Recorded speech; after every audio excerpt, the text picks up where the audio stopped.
in articulating the party's position and policies. In addition to his political field, Sir is deeply committed to social causes. As the chairman of the Public Issue Social Foundation, he leads initiatives aimed at addressing various societal challenges, reflecting his dedication to community service. Without taking further ado, may I now request respected Nitin Bhansali to share a few words of wisdom and inspiration. Please welcome Sir with a round of applause. Thank you.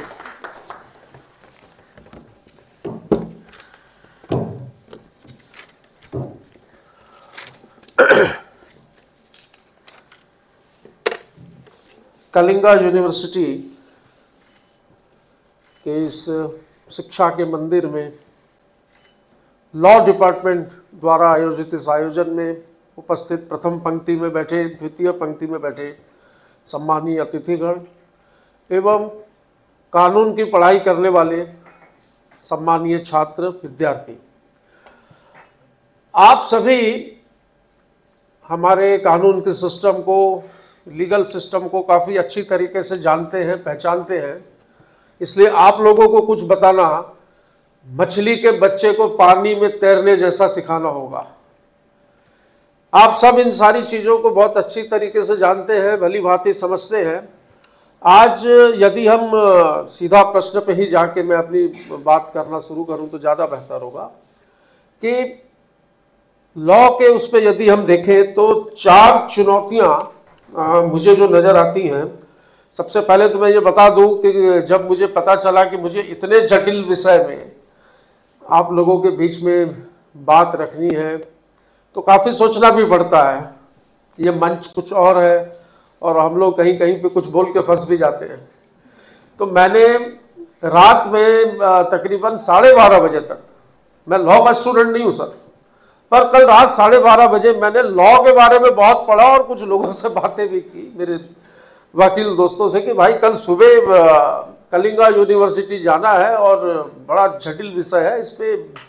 तो मैंने काफ़ी research किया, पुराने कुछ जो judgements थे वो देखे, पढ़े, काफ़ी कुछ मैं खुद नहीं जानता था। तो मुझे इस बात की खुशी है कि मुझे यहाँ बुलाया गया तो कम से कम मैं वहाँ पढ़ के आया, तो मुझे भी जो जानकारियाँ नहीं थी वो जानकारियाँ मिल गई।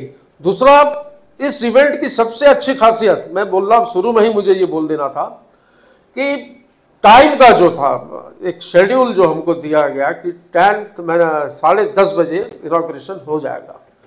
10:28 पे मैंने आपके गेट पे मेरे ड्राइवर ने हॉर्न बजाया, सारी चीज़ें एकदम टाइम से हो रही हैं। तो ये जो लॉ है, कानून है, जब अपराध करके कोई अपराधी कोर्ट में जाता है पेशी में तो उसे समय दिया जाता है और यदि वो समय पर ना पहुँचे तो जज साहब तो सज़ा देने से नहीं चूकते हैं। वकील तो शायद इन बातों को काफ़ी अच्छी तरीके से जानते हैं और समझते हैं। सर, 4 चुनौतियां जो मुझे नज़र आती हैं, जो मैंने रिसर्च किया या मैंने जो कल रात को पढ़ा उस हिसाब से बता रहा हूँ। संरचनात्मक चुनौतियां, प्रक्रियात्मक चुनौतियां, सामाजिक चुनौतियां और तकनीकी चुनौतियां। इन चुनौतियों से हमारे न्यायालय जो हैं वो जूझ रहे हैं, ऐसा लगता है। इस वजह से, जजों की कमी की वजह से, पूरे देश में लगभग नीचे से ऊपर तक की अदालतों में 3 करोड़ मामले आज भी लंबित हैं। तो इन विषयों पर सोचना चाहिए। न्यायालय में आज भी यदि हम देखें कोर्ट में तो पुस्तकालय, प्रौद्योगिकी, ऐसी बहुत सी चीज़ों का अभी भी, आज भी लाइब्रेरी और इन चीज़ों का अभाव है। कानून जटिल है। कानून के अंदर कई कानून हैं ऐसे कि फलानी धारा के क्रमांक 6 में, क्रमांक 5 में, तो ये इतना जटिल है कि लोगों को समझना उतना आसान नहीं है। लंबे समय तक चलने वाले जो मुकदमे होते हैं, 10 साल, 20 साल, वो एक फिल्म का डायलॉग है, तारीख पे तारीख, तारीख पे तारीख।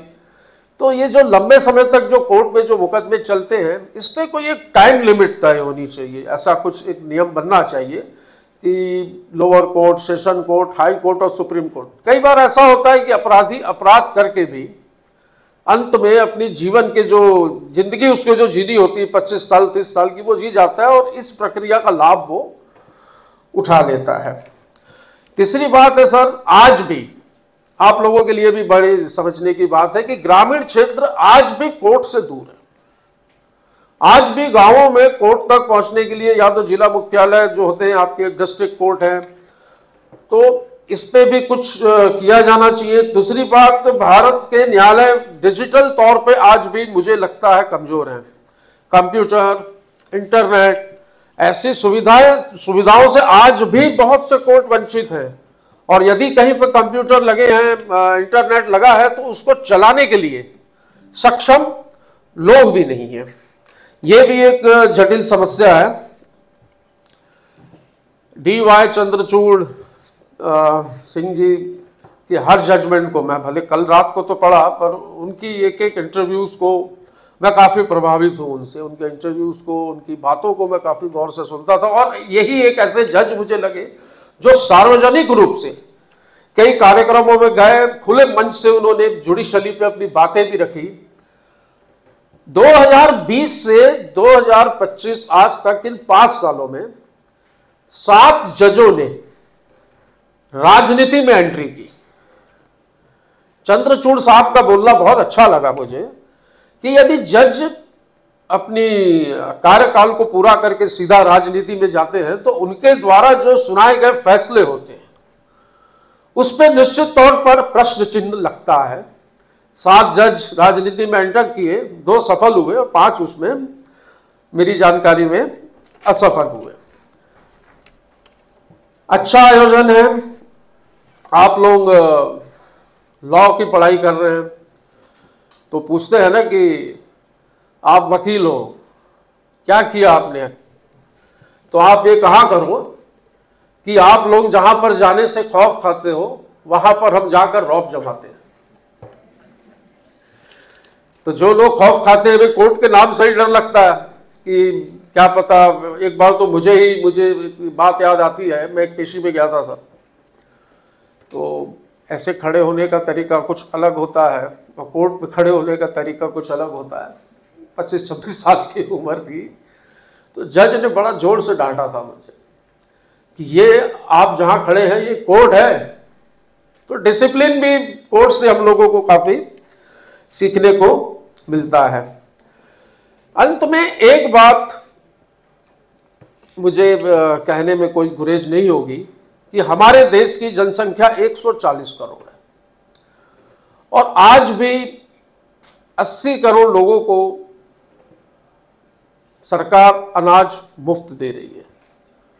सरकार अनाज तो मुफ्त दे रही है, पर मैं ये पूछना चाहता हूं या मैं ये समझना चाहता हूं या मैं अपनी ये बात रखना चाहता हूं कि क्या वो 80 करोड़ लोग जो हैं, जो कानून की जिनको आवश्यकता पड़ती है, वकील की आवश्यकता पड़ती है, कोर्ट में जाने की आवश्यकता पड़ती है, क्या वो उसके लिए सक्षम है?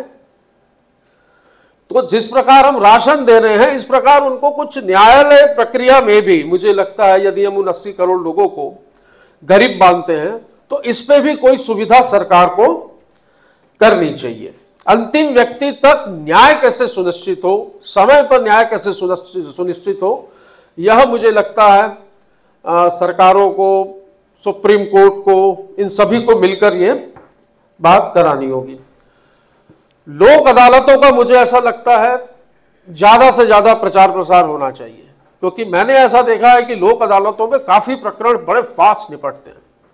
तो आज की जटिल समस्याओं में, इन कमियों के बीच में यदि सबसे पहले लोक अदालतों को का यदि अधिक से अधिक प्रचार प्रसार किया जाए और उनके माध्यम से केस सॉल्व किए जाए तो मुझे लगता है काफी अच्छा होगा। न्यायालय की प्रक्रिया को भी मुझे ऐसा लगता है कि इतना जटिल नहीं बना देना चाहिए कि अपराधी को उसका लाभ मिल जाए। मिलता ही है।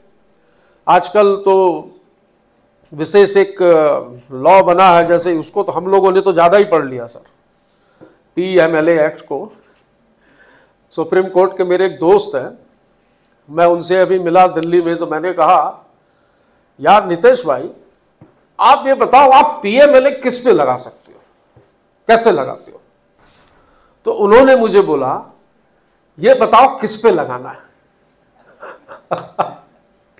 तो ये बड़ी एक जटिल समस्या है। और क्या कानून है, अभी तो सुप्रीम कोर्ट के डिसीजन भी जो आ रहे हैं काफ़ी अच्छे आ रहे हैं, देख रहे हैं कि भी जमानत ही नहीं दे रहे हैं, कई लोग बिना कोर्ट के ट्रायल शुरू हुए ही 3-3 सालों से जेल में हैं। तो ऐसे कानूनों में भी मुझे लगता है थोड़ा परिवर्तन करना चाहिए। अंत में एक बात कहकर वाणी को विराम दूंगा, क्योंकि यहाँ पर आप लोगों को मैं टाइम के पाबंदी की बात कर रहा हूँ, तो मुझे भी ये सोचना चाहिए कि ज़्यादा नहीं बोलना चाहिए, क्योंकि अभी आप लोगों को आगे के भी प्रोग्राम जो है वो करने हैं। पद का नहीं किरदार का गुरूर कीजिए। मैंने जजों के मुकदमे भी वकीलों को लड़ते देखा है।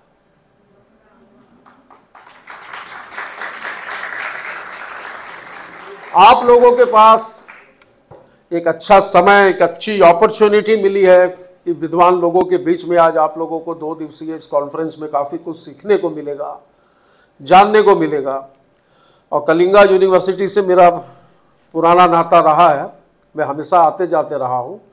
आप सभी के उज्जवल भविष्य की कामना करते हुए मैं अपनी वाणी को यहीं विराम दूंगा। आप सभी को बेस्ट ऑफ लक। जय हिंद, जय भारत, जय छत्तीसगढ़, जय संविधान और जय आप सभी की। धन्यवाद।